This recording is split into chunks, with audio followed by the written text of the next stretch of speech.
चलिए पहला क्वेश्चन देखते हैं। ये एक फोर्स का एक्सप्रेशन दिया हुआ है, ठीक है, ठीक, और हमें पोटेंशियल एनर्जी इस पॉइंट पे दी हुई है जी 10 जूल, और जी। हमसे पूछा जा रहा है कि ये बताओ इस पॉइंट पे पोटेंशियल एनर्जी क्या होगी। मतलब फोर्स गिवन है, बिल्कुल सही बात, यू पूछ रहा है। यू पूछ रहा है। तो अभी सर थोड़ी देर पहले हम चर्चा कर ही चुके हैं कि जो चेंज इन पोटेंशियल एनर्जी होता है वो क्या था, negative of the work done by internal conservative forces. जी, तो अपना मेन मोटो ये है कि सबसे पहले हम इंटरनल कंजर्वेटिव फोर्सेस का वर्क कैलकुलेट करें, कहां से कहां तक। ये है हमारे लिए इनिशियल पोजीशन और ये है हमारे लिए फाइनल पोजीशन। और सर वर्क तो हमें कैलकुलेट करना आता ही है, तो मैं एक्सप्रेशन लिखने जा रहा हूं डायरेक्टली।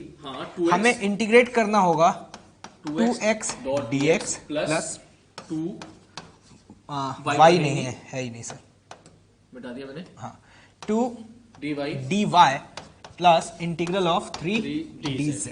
प्रॉपर लिमिट्स रखें, 2 से 3 इनिशियल लिमिट 2, x की 3, जी बिल्कुल। y की लिमिट रखेंगे तो y की इनिशियल लिमिट 3, 3 से 2 और सिमिलरली 0 से 2। तो इस एक्सप्रेशन को हम इंटीग्रेट करेंगे तो हमारे पास क्या आ जाएगा, आंसर तो नहीं आएगा, अभी आंसर नहीं आएगा। आंसर टिक मत कर देना। अभी तो हमें यहाँ से चेंज इन पोटेंशियल एनर्जी मिलेगा अगर उसमें नेगेटिव साइन लगाते हैं। सर एक क्वेश्चन है तो सॉल्व कर ही लेते हैं, प्रॉपर सॉल्व करते हैं सर। ठीक है, तो यहाँ पे 2x को इंटीग्रेट करेंगे, x स्क्वायर बाई 2, 2 से 2 गया तो 9 में 5 x तो 9 माइनस 4 तो ये आ गया 5 जी, प्लस ये हो गया 2y ये हो गया 2 इंटू, -2, तो ये हो गया माइनस 2 प्लस ये हो गया 3 इंटू 2 6 हो गया जी। तो ये हो गया सर 9। ये आया है work done by conservative force. अब देखना एक्सप्रेशन कैसे लिखेंगे, u जी, इस पॉइंट पर जो कि नहीं पता, हाँ minus u at initial point जो कि मुझे क्वेश्चन में गिवन है, हाँ, is equal to negative of the work done by the conservative force. ये लगाना मत भूलना। हाँ भाई, ये सवाल गलत कर देता है। मतलब मैथमेटिक्स ज्यादा है। अगर ये भूल गए ना, इसकी गारंटी है कि जो आंसर आएगा वो आपको जरूर 4 ऑप्शन में से मिलेगा। मल्टीपल चॉइस क्वेश्चन हुआ ना तो उसमें एक ऑप्शन, सबसे पहला ऑप्शन तो मैं कहूंगा वही दिया होगा कि आप ये भूल, मतलब इस सवाल में पहला ऑप्शन 19 गिवन होगा, दूसरा ऑप्शन 1 गिवन होगा, याद रखिएगा। बिल्कुल सही बात बोली सर आपने। तो यहां पर अगर इस एक्सप्रेशन को उधर ट्रांसफर करें तो देख पा रहे हैं पोटेंशियल एनर्जी उस गिवन पॉइंट पर क्या आ रही है, 1 जूल। तो ये तो बहुत आसान है हमारे लिए सर बेसिकली। ये तो एक तरीके से हम ये बोल सकते हैं सर ये कि वर्क डन कैलकुलेशन का ही क्वेश्चन हो गया। माइनस लगा दिया, इक्वल टू डेल्टा यू कर दिया। किसी एक पॉइंट पे पोटेंशियल एनर्जी दे दी है, दूसरे पॉइंट पर पूछी जा रही है। ठीक है, चलिए अब आगे बढ़े, अगला न्यूमेरिकल देखते हैं। अब इसकी तो जरूरत नहीं है कि यहाँ 2y होता है या कुछ और फंक्शन होता है, सवाल तो मैथ्स का हो गया ना, मैथ्स का बस सवाल। यहीं पर चीजें बदल जाएंगी, बाकी सारी चीजें बस लिमिट्स को प्रॉपर्ली प्लेस करें। अगर लिमिट्स को प्रॉपर्ली रखेंगे तो आंसर सही आएगा। चलिए अब देखते हैं अगला क्वेश्चन। अब u गिवन है, बिल्कुल है ना, और फोर्स पूछ रहा है। मतलब अब थोड़ा मेहनत करने का समय आ चुका है क्योंकि पोटेंशियल एनर्जी दी है जो कि एक स्केलर क्वांटिटी है जी, और उससे फोर्स निकालना, और फोर्स एक वेक्टर क्वांटिटी है। तो सर मैं पहले जनरल एक्सप्रेशन लिख लेता हूं। मुझे याद है कि फोर्स का जो जनरल एक्सप्रेशन हुआ करता था वो होता था minus of du by dx, ये सिंप्लीफाई करके आपको दे दिया गया i cap plus du by dy j cap plus du by dz k cap. तो पहला सॉल्व किया जाए।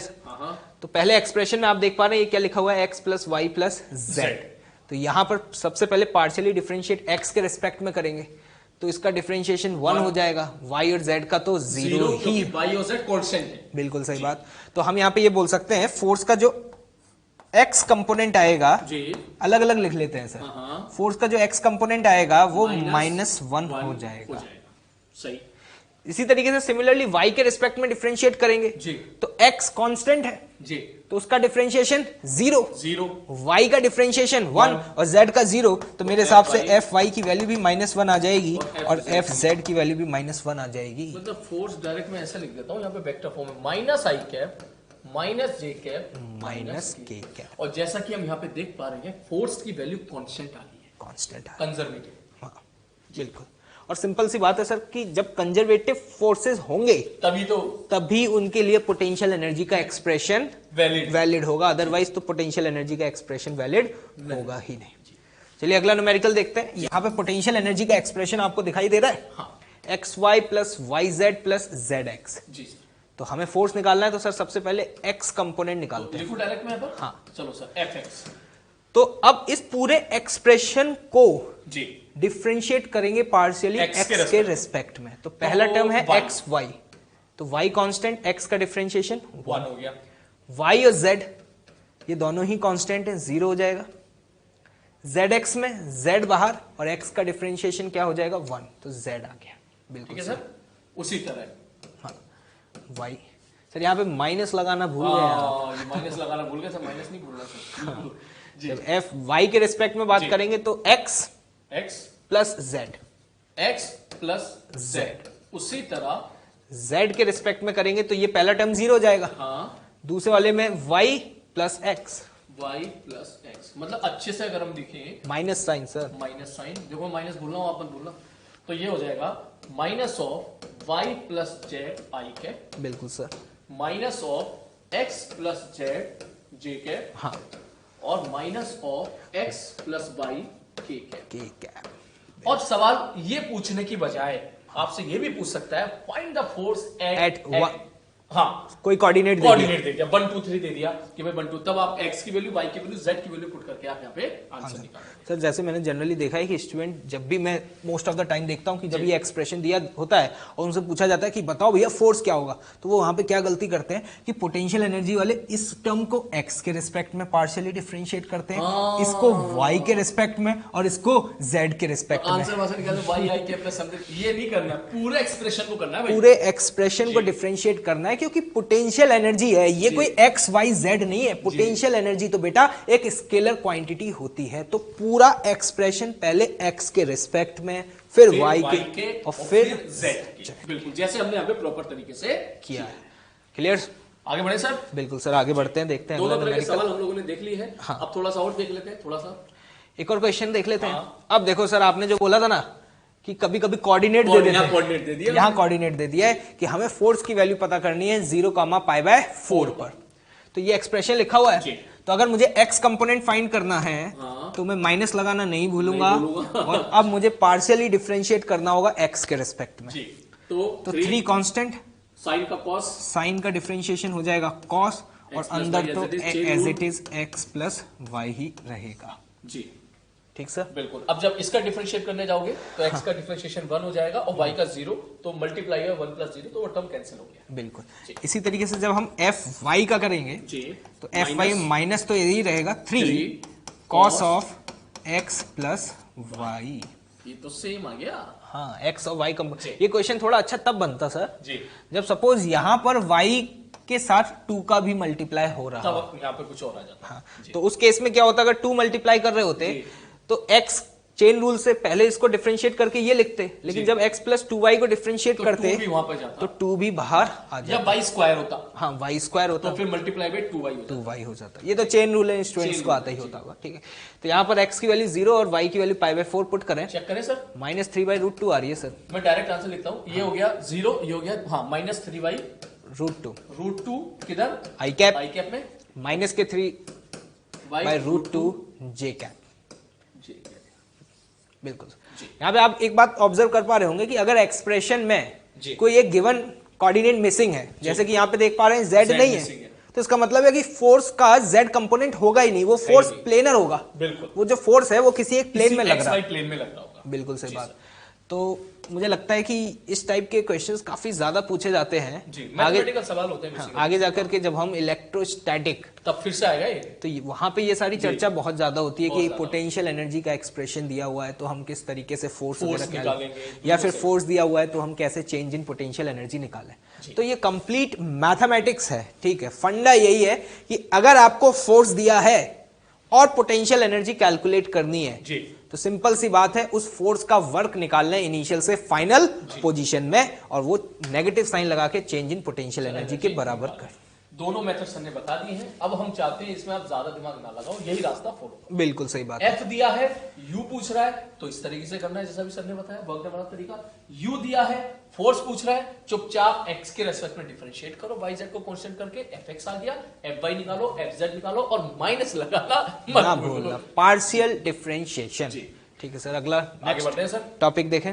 हेलो स्टूडेंट्स, तो अभी तक हम लोग ये सीख चुके हैं कि अगर हमें पोटेंशियल एनर्जी का एक्सप्रेशन दिया हुआ है जी, तो उससे कंजर्वेटिव फोर्स का एक्सप्रेशन कैसे ड्राइव करते हैं, या फोर्स से पोटेंशियल एनर्जी कैसे निकालेंगे। बिल्कुल जी ठीक है। अब एक अगला इंपॉर्टेंट स्टेटमेंट की तरफ मूव कर रहे हैं। जी, क्या लिखा हुआ है कि the work done by internal forces on the system is frame independent. जी, अभी आपको लग रहा होगा कि शुरुआत में तो ये बताया गया था कि work done by force frame पे डिपेंड करता है जी, और अभी यहाँ पे स्टेटमेंट लिखा है कि इंटरनल फोर्सेस का वर्क फ्रेम से इंडिपेंडेंट है। जी, तो आपको लग रहा होगा ये दोनों चीजें कॉन्ट्राडिक्ट कर रही हैं। जी, तो जरा देखिएगा ध्यान से, इंटरनल फोर्स लिखा है। हाँ, इंटरनल फोर्स का मतलब है कि एक्शन और रिएक्शन दोनों, बिल्कुल। जैसे कि हम यहाँ पर एक सिस्टम कंसिडर करते हैं, हाँ, ये दो पार्टिकल हैं एक सिस्टम के अंदर। जी, इस पार्टिकल पे ये फोर्स लगा इधर F1, जी, इस पार्टिकल पे इधर ये फोर्स लगा F2, दोनों का मैग्नीट्यूड सेम है और ये एक्शन पेयर है। एक्शन और रिएक्शन हाँ, पेयर। मतलब ऐसे बोल सकता हूँ, ये F1 लगाया 2 ने 1 पे और ये F2 लगाया 1 ने 2 पे। बिल्कुल सही जी, बात। और अगर ये एक्शन रिएक्शन है जी, तो हम यहाँ पे ये बोल सकते हैं कि जो F1 वेक्टर है वो equal to minus F2 vector हो जाएगा। बिल्कुल। तो हमारा मेन मोटो ये है कि हम यहाँ पे ये प्रूव करना चाह रहे हैं कि work done bye F1 plus work done bye F2 frame से इंडिपेंडेंट आता है। जी, सपोज इस पे फोर्स F1 लगा और इस पार्टिकल का डिस्प्लेसमेंट इस डायरेक्शन में हुआ ds1 और इसका डिस्प्लेसमेंट हुआ सपोज ds2। जी, तो अगर ये पूछा जाए कि बताओ कि F1 का वर्क कितना हुआ, जी, तो हम लिखेंगे वहां पे जो F1 का वर्क हुआ उसे क्या लिखेंगे, F1 डॉट ds1 वेक्टर। बिल्कुल सही। सिमिलरली इसी तरीके से F2 vector dot ds2 vector. जी, लेकिन हमें पता है कि F2 की जो वैल्यू है वो क्या है, माइनस ऑफ F1। जी, तो इसी को हम लिख सकते हैं minus of F1 vector dot ds2 vector. बिल्कुल सही। ये है वर्क डन बाय एक्शन, ये है वर्क डन बाय रिएक्शन। बिल्कुल क्लियर। हम बात कर रहे हैं इंटरनल फोर्सेस की, तो इंटरनल फोर्स का मतलब है कि work done by action plus work done by reaction, मतलब दोनों का सम, दोनों का समेशन। तो इधर लिख दूं मैं सर। हाँ। तो देखो, अगर मैं लिखूं dw नेट, तो आप लिखोगे ये वाला वर्क डन प्लस ये वाला वर्क डन। ये वाला वर्क डन मैं यहां पे लिख रहा हूं F1 ds1 माइनस, ये माइनस इधर आ गया, F1 ds2 डॉट प्रोडक्ट के साथ। जैसा कि यहां दिख रहा है F1 कॉमन निकल के बाहर आ जाएगा। और सर इसको ऐसे लिख सकते हैं कि F1 vector dot ds1 minus ds2। बिल्कुल सही। अब यहां गेम आ गया सर। जी, तो आप यहाँ पे देख पा रहे हो ये क्या लिखा है, displacement of 1 minus displacement of 2। तो इसको ऐसा लिखने क्या sir, displacement of 1 with respect to 2। बिल्कुल सही बात, S vector sir, S vector ds, ये वाला। बिल्कुल जी, सही बात है। तो इस एक्सप्रेशन को जरा ध्यान से देखना, ये जी, क्या है? ये है पार्टिकल 1 का डिस्प्लेसमेंट पार्टिकल 2 के फ्रेम में, जो कि हर फ्रेम से सेम आता था। आएगा। ये हम लोग रिलेटिव वेलोसिटी में देख चुके हैं। बिल्कुल। रिलेटिव आपने मोशन। जब ऑलरेडी 1 का डिस्प्लेसमेंट 2 के रिस्पेक्ट में बात कर रहे हैं तो जी, आपने उसका फ्रेम तो ऑलरेडी डिसाइड कर दिया। जी, तो अब आप दुनिया के किसी भी फ्रेम से देखना, जी, ये वाला जो टर्म है जी, ये तो हमेशा क्या आएगा, फ्रेम इंडिपेंडेंट। जी, जी, और यहां से एक और बात समझ में आ रही है कि जब हम बात करते हैं नेट वर्क डन की, जी, नेट का मतलब work done by action plus work done by reaction. जी, तो वो सिर्फ और सिर्फ इस बात पे डिपेंड करता है कि एक पार्टिकल का डिस्प्लेसमेंट दूसरे के कितना हुआ है। बिल्कुल। और ये चर्चा हम शुरू में भी कर सकते हैं कि जब इंटरनल फोर्सेस की बात की थी, चार्ज वाला एग्जांपल लिया था। हाँ। तो उसमें भी बात किया था कि हम किसका वर्क डन देख रहे हैं, एक पार्टिकल का द्वारा दूसरे पे या दूसरे का पहले, या दोनों का नेट। तो मुझे याद है आपने उस टाइम पे बोला था नेट, मतलब एक्शन प्लस रिएक्शन दोनों का वर्क। तो यहां से आपको एक बात मैं बता देता हूं, अगर सिर्फ आप इस वर्क की बात कर रहे हो जी, वर्क डन बाय एक्शन, तो ये फ्रेम पे डिपेंड करेगा। बिल्कुल। वर्क डन बाय रिएक्शन भी ये भी फ्रेम पे डिपेंड करेगा। लेकिन जब हम बात करेंगे नेटवर्क की, जी, नेटवर्क मतलब work done by action plus work done by reaction, तो ये दुनिया के किसी भी फ्रेम से सेम आएगा। तो यही चीज यहाँ पे लिखी हुई है। और आप याद करो जी, कि जब आपने चेंज इन पोटेंशियल एनर्जी का एक्सप्रेशन देखा था, तो चेंज इन पोटेंशियल एनर्जी बराबर किसके थी, negative of work done by internal conservative forces. बिल्कुल सही। तो जब इंटरनल फोर्सेस फ्रेम इंडिपेंडेंट है, हाँ, तो गारंटी है कि जो चेंज इन पोटेंशियल एनर्जी आएगा वो भी फ्रेम से क्या आएगा, इंडिपेंडेंट आएगा। बिल्कुल। मतलब इसी बात को सर हम ये बोल सकते हैं जैसे कि एक पॉइंट यहाँ पर है और एक पॉइंट यहाँ पर है। हाँ ठीक है, इन दो पॉइंट के बीच में जो चेंज इन पोटेंशियल एनर्जी है, सपोज वो mgh है, ग्रेविटेशनल पोटेंशियल एनर्जी का चेंज। mgh है। अब इन दो पॉइंट के बीच का चेंज कोई भी ऑब्जर्वर निकाले जी, चाहे वो ग्राउंड फ्रेम से निकाले चाहे किसी लिफ्ट के फ्रेम से निकाले जी, ये चेंज हमेशा क्या आएगा? mgh ही आएगा। mgh ही आएगा जी, ये इंपॉर्टेंट चर्चा है। जी। और सर मुझे लगता है कि ये बात यहां से इनको ये भी बता रही है जी, कि आप याद करो, आपको एक बात बताई गई थी, total work done by tension force zero बोला गया था, बिल्कुल सही। तो वो चीज हम यहाँ से प्रूव भी कर सकते हैं, जैसे कि आप यहाँ पे देखना, अगर ये m1 है जी और ये m2 है और सपोज हमने इस पे फोर्स लगाया F, ठीक है, तो इस पे आपको दिख रहा है टेंशन का वर्क पॉजिटिव होगा और उस पर निगेटिव होगा, और इस पे टेंशन का वर्क नेगेटिव होगा। लेकिन पूरे सिस्टम पे अगर मैं टोटल वर्क पूछता तो टोटल वर्क का मतलब work done by internal force, तो इंटरनल फोर्स का वर्क रिलेटिव डिस्प्लेसमेंट पे डिपेंड करता है और यहाँ रिलेटिव डिस्प्लेसमेंट हुआ ही नहीं है, होगा ही नहीं जी। क्योंकि आप यहाँ पे देख पा रहे हैं, अगर ये 1 है ये 2 है, तो इसके रिलेटिव ये डिस्प्लेस नहीं होगा क्योंकि जी। ये दोनों स्ट्रिंग से कनेक्टेड है, बिल्कुल सही। ये टेंशन फोर्स का टोटल वर्क क्या होता था? जीरो होता था, बिल्कुल सही। बिल्कुल सर, आगे बढ़े सर। हाँ सर, इसमें एक चीज और बता दूं, कुछ बच्चे थोड़ा सा काइनेमेटिक्स में जो भूल जाते हैं कि ये कैसे फ्रेम इंडिपेंडेंट हुआ, तो बहुत सिंपल वर्ड में, ये पूरा आर्टिकल तो नहीं बता रहे, आपको याद होगा एक फॉर्मूला हम लोगों ने पढ़ा था, velocity of A with respect to v equal to, अगर वेक्टर वाइज लिखते थे, velocity of A minus velocity of B. कायदे में ये होता था, अगर मैं कोई सी फ्रेम लूंगा तो भी ये रिजल्ट आता था,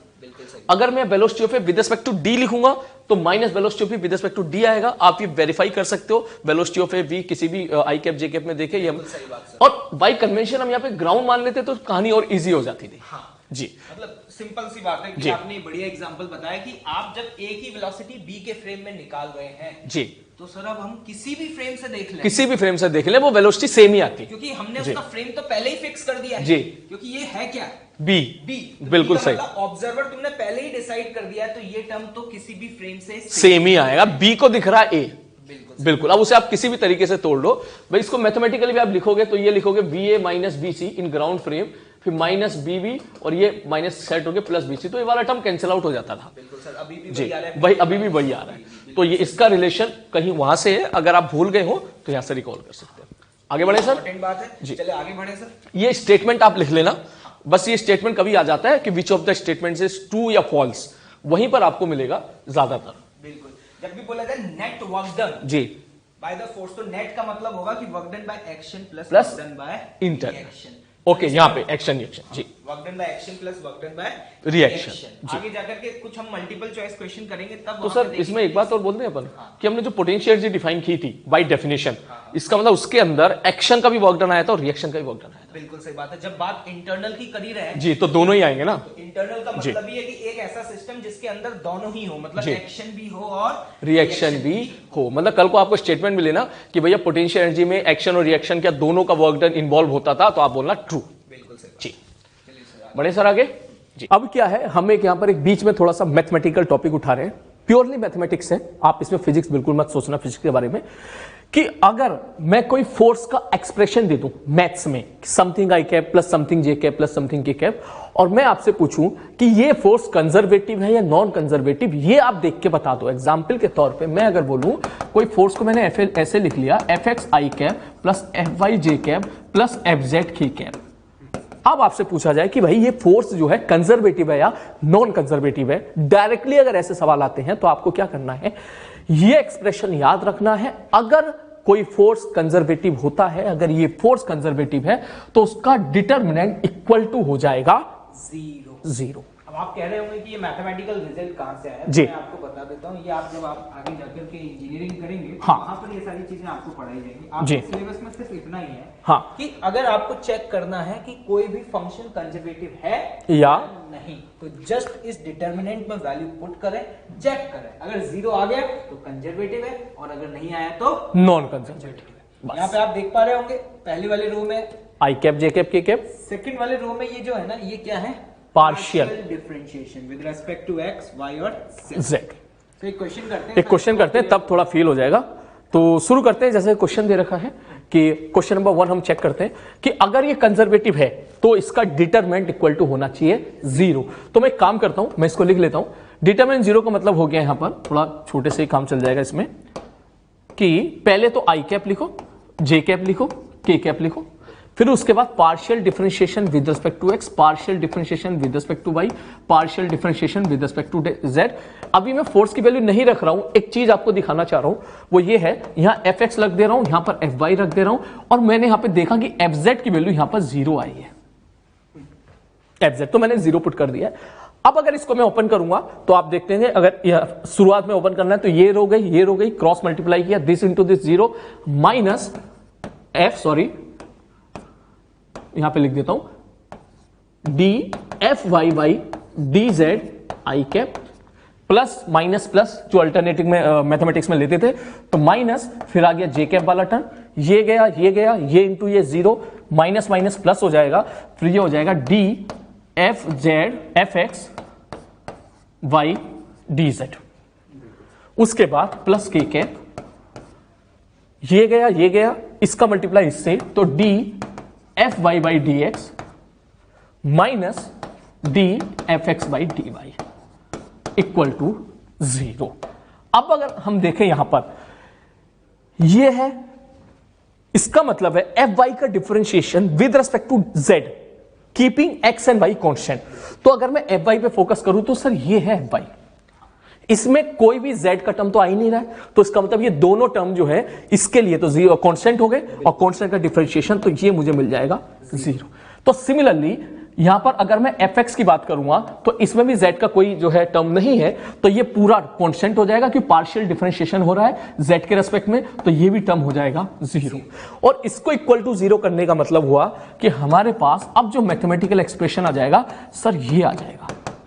और हमने देखा है कि मार्केट में काफी बुक्स इसी पे फोकस कर देती है कि आप तो बस ये याद रख लो, अगर ये दोनों बराबर हो गए तो कंजर्वेटिव है, मतलब 0 हो गए तो कंजर्वेटिव है, वरना नॉन कंजर्वेटिव है। बिल्कुल, अगर फोर्स आपको सिर्फ आई कैप और जे कैप टर्म में दिया हुआ है तो जी, डिटरमिनेंट को जब आप ओपन करेंगे तो हाँ, ये वाले टर्म तो 0 हो जाएंगे जी, सिर्फ आपके पास ये टर्म बचे। तो आप यहाँ पे देख पा रहे हैं y कंपोनेंट का पार्शियल डिफरेंशिएशन x के रिस्पेक्ट में, जी, अगर x कंपोनेंट ऑफ फोर्स का पार्शियल डिफरेंशिएशन y के रिस्पेक्ट में हुआ इस गिवन क्वेश्चन में, जी, तो उसका डिटरमिनेंट अपने आप ही 0 हो जाएगा। हाँ बिल्कुल सर वैल्यू निकालें। अब बस हम सॉल्व कर लेते हैं सर, वैल्यू निकालते हैं सर। हाँ जी, जैसे कि फर्स्ट पार्ट में क्या है, एफ वाई, हाँ, एफ वाई क्या है, एक्स वाई स्क्वायर, जी, पार्शियली डिफरेंशिएट करना है एक्स के रिस्पेक्ट में, तो वाई स्क्वायर बाहर कॉमन, तो देखो बाहर कॉमन आ गया सर, और एक्स का डिफरेंशिएशन 1 हो गया।